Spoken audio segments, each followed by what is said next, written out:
Alright, motherfuckers. My name is Wolfgang Carstens, and welcome to the Astro 2000 reading series. Today, I'm holding a copy of Tapping Ashes in the Dark by one of my favorite poets, Mr. Rob Plath. This book is a stellar example of everything that a chapbook could and should be. It also contains one of my favorite poems, 15 Minutes. I'd love to read it for you. 15 Minutes. I was 9 years old, and we had a picnic in a park on a lake. I remember my father loading the trunk with a big white cooler and a large bag of charcoal. Then he made my mother, my two friends, Chris and Pat, and me wait in the car while he went back into the house to go to the bathroom. "Nobody move," he said. "I'll be right out," he said. He came out 10 minutes later. I remember the way the car sank when he finally got in. "Okay, we got everything?" he asked. "I'm not making 2 trips," he said. My mother just nodded as he backed us down the driveway. The side of his head was sweating. "I'm fucking wringing wet already," he said. It was a 15-minute ride. As we finally rolled down the long, dusty road to the picnic area, Chris, Pat, and I talked about finding a small waterfall that ran at the start of the lake. "Don't be wandering off anywhere," my father said.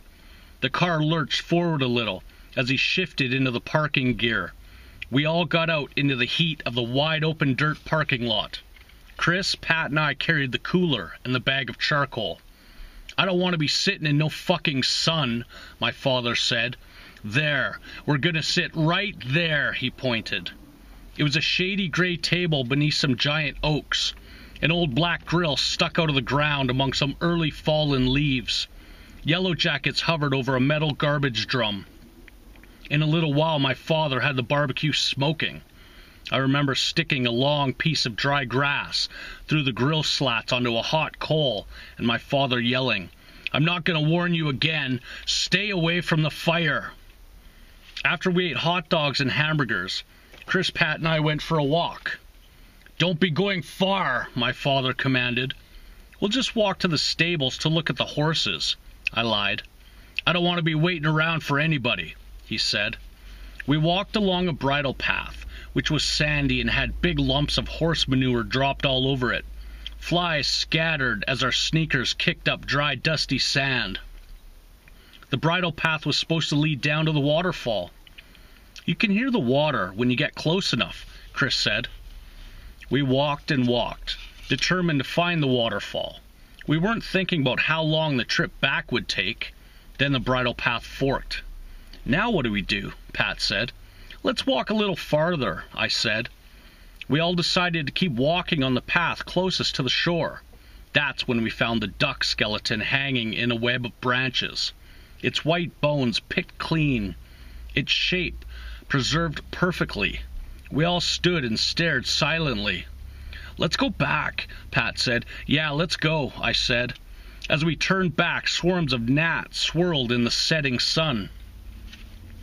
The sand, deep at times, slowed us down. When we finally got back to the picnic area, all the people had packed up.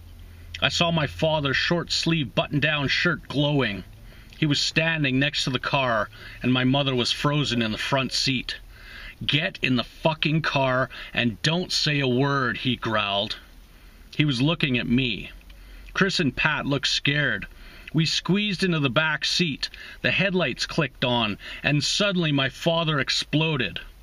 "I ask him not to go off, and what does the cocksucker do?" he shouted. In the oncoming headlights, you could see his spray of spit on the windshield. He didn't care at all that my friends were right in the back seat. "I can't even have a good time without this fuck ruining it," he screamed. "I had to wait 2 fucking hours for this little prick," he yelled. "Now we don't go anywhere for the rest of the summer," he screamed. "I've had it with this motherfucker," he added. "Don't you think that is enough?" my mother finally said. "I don't know why the fuck I bother," he yelled. "I can't stand this little motherfucker," he screamed. "All he causes me is aggravation," he spit out. "I can't wait to go back to fucking work," he yelled.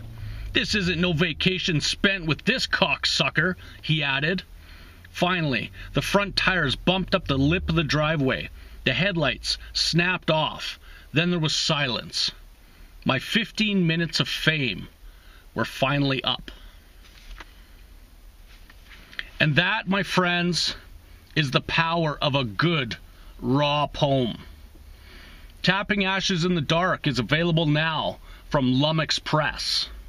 Grab yourself a copy.